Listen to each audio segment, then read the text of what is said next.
All right, gang, more on hypothesis testing for proportions. We have quite a bag of tricks now. So let's see how these things are going to apply to the types of problems you're going to be asked to do on my stat lab for your assignments and your exams. All right, so let's get to it.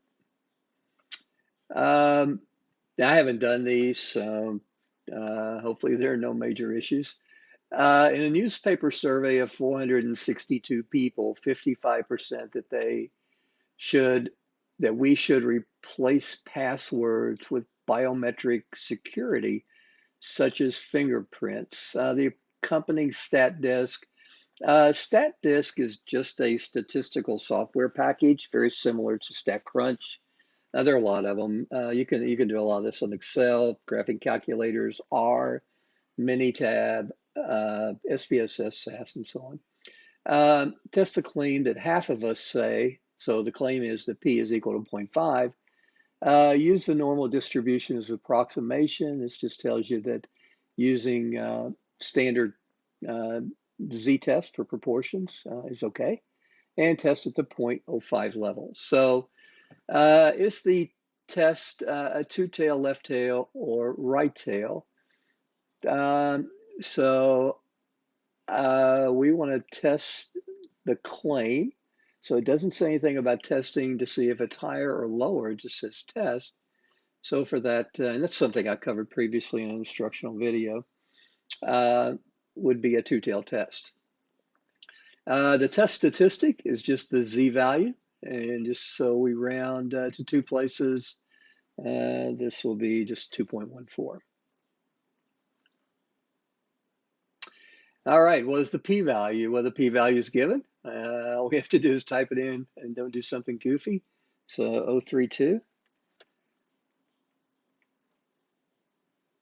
Didn't have to work much for that one. What is the null hypothesis and what do we conclude about it? Well, the null hypothesis is that p is equal to, so the claim is half, so that's going to be 0.50. Where P denotes the population proportion of people who say we should replace, we will, our p-value is 0.03, our alpha is 0.05, so we will reject the null hypothesis. The final was the conclusion. There is sufficient evidence because we rejected the claim to warrant rejection of the claim that half of us say that we should replace passwords with biometric security. All right, the next one. Suppose 229 subjects are treated with a drug that is used to treat pain, and 51 of them develop nausea. At a 0.05 level of significance, test the claim that more than 20%. So we know, first of all, when we look at our options here, that the null hypothesis has to go first and it has to be equal to. So only the first one, second one, or third one is a viable option. So we want more than 20. So choose the one with the greater than in the alternative hypothesis. Identify the test statistic in this for the test of hypothesis. Okay, so we have a little bit of work to do here. So I am going to actually don't have my, well, I didn't realize I was going to need to show work. So let me do a little bit of adjusting. Gosh, I wish I was scuba diving right now.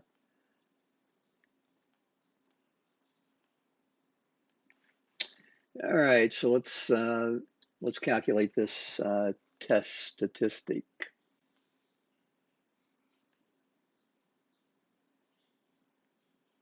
All right, so remember the test statistic in this context is p hat minus p over the square root of p times 1 minus p over n.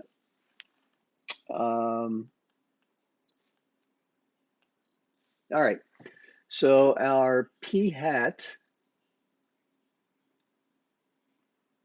is 51 out of 229.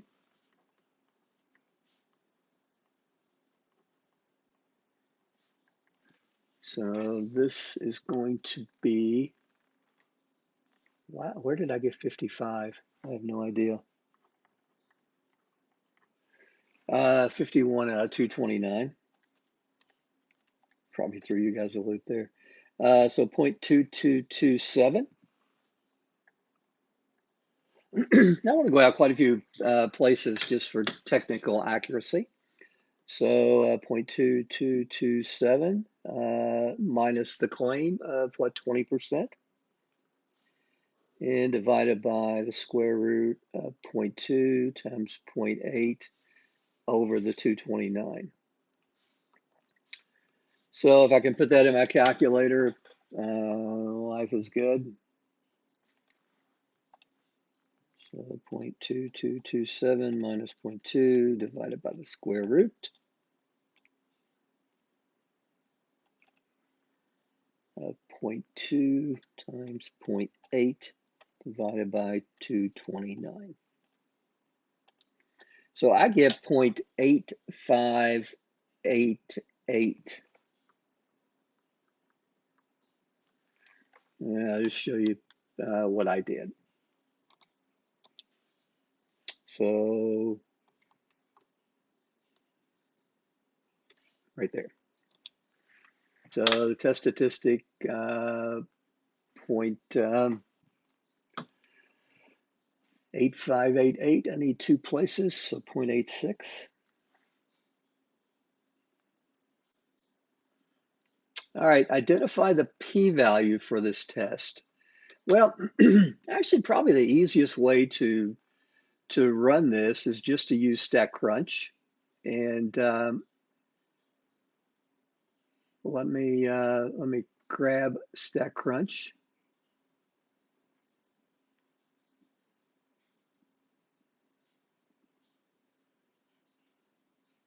I wasn't very well prepared for this. As I told you earlier, I haven't done this. I kind of wanted to just come into it kind of raw to let you kind of think through with you.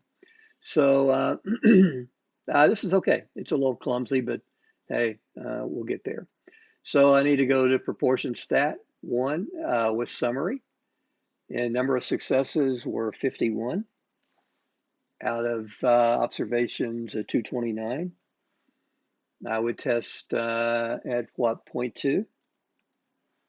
And I want to test at, what did we say?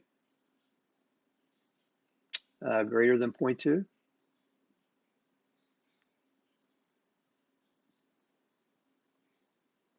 And let's just get the critical value. And our significance level was 0.05.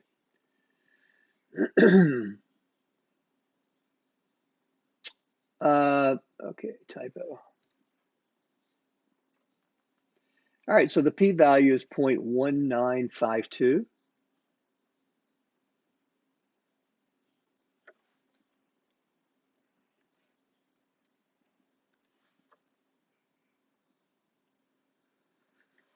All right, identify the conclusion. Well, since our p-value 0.195 is greater than 0.05, our alpha, we're going to fail to reject. So only A or B are plausible answers. So let's see which one of the explanations aligns correctly. So there is sufficient evidence to warrant support that more than 20%, that's not true. We failed to reject that statement. So by default, B must be the case. All right, next question. In a study of 801 randomly selected medical malpractice lawsuits, it was found that 513 of them were dropped or dismissed.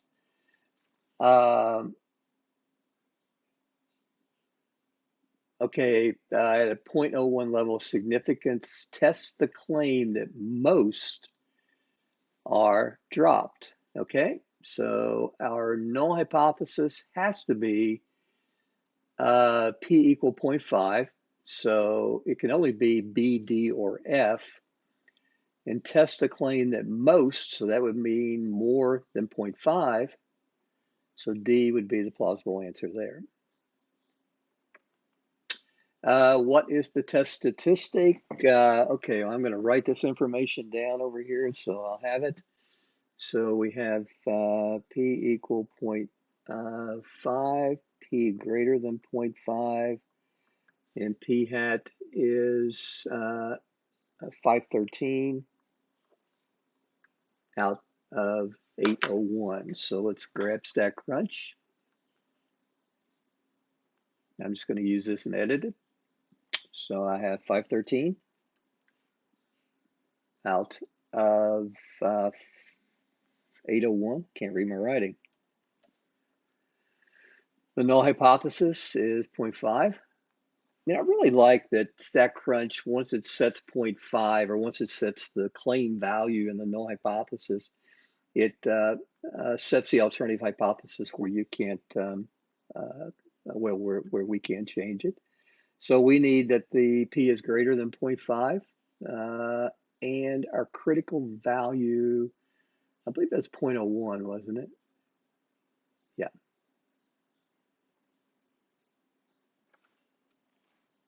We don't need it because I think we're being asked to find the test statistics, so actually we do need it. So compute.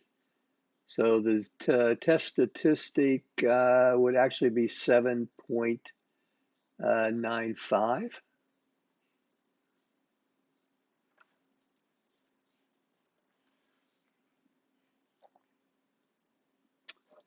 What is the p-value? P-value is going to be, well, it's less than 0.0001, so 3 places would just be 0.000. What is the conclusion? Well, we're going to reject the null. So if we reject the null, we're saying that it's more plausible that the percentage is greater than 0.5. So the only two that can be possible are A and C. So we reject the null because the p-value is greater. No, that's not why we reject the null. We reject the null when the p-value is less than the stated alpha. All right, final conclusion. There is sufficient evidence to warrant rejection of the claim that most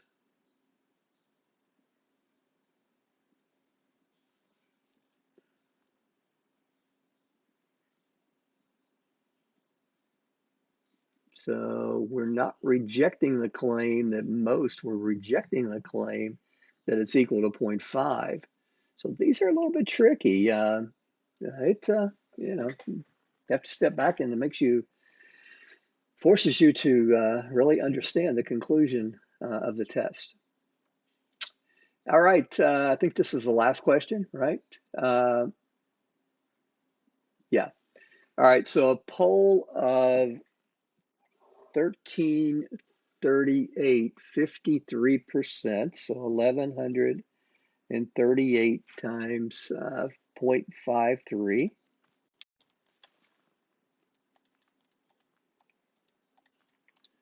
I get 603.14. So as I've talked about in previous videos, I can't have a decimal for a p hat.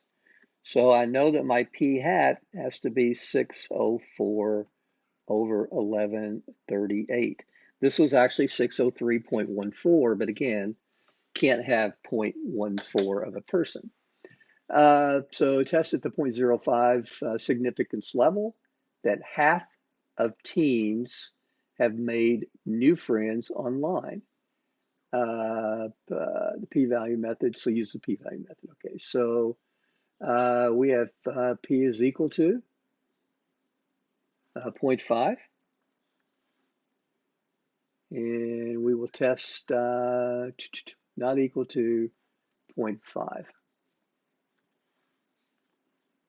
So again, use a 0.05 level of significance level to test the claim that half have made new friends. Now, notice in the question, it doesn't say anywhere about we want to test whether it's more than 0.5 less than 0.5. So we'll just use the default of not equal to. Identify the test statistic. Okay, so we're going to have, again, P is equal to 0.5. So really, I'm just going to use this up here. And I have an alpha 0.05. So I'm just going to edit this. So we have 604 out of 1138. 0.5, but we need not equal to 0.5 here. And our significance level needs to be 0.05. So we have been asked to identify the test statistic. Remember, the test statistic is this number right here. So it looks like we're going to report 2.08.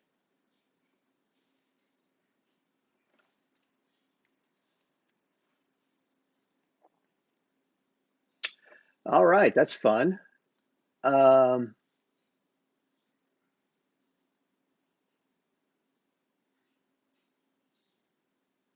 Okay, why is that not the case?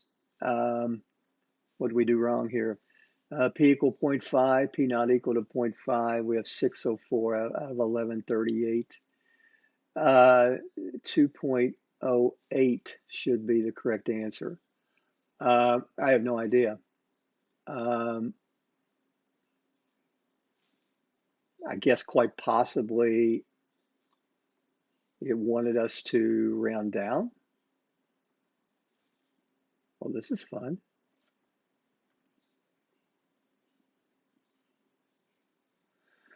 So maybe 202.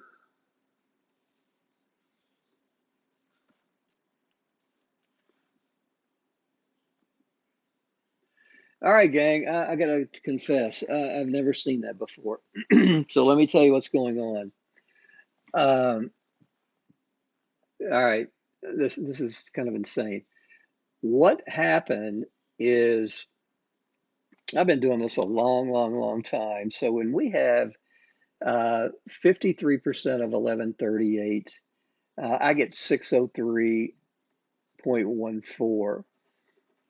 Apparently, this textbook wants you to round according to just basic rounding rules.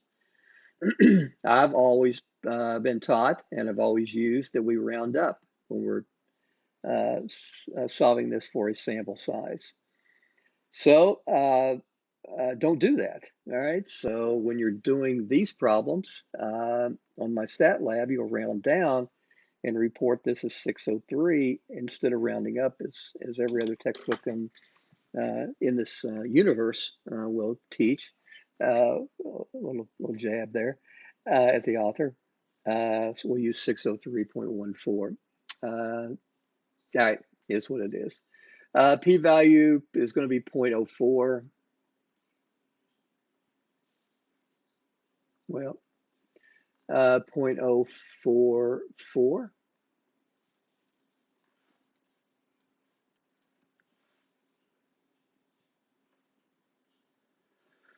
Okay, state the conclusion. Well, our p-value 0.044 is less than our alpha 0.05, so we are going to reject the null hypothesis.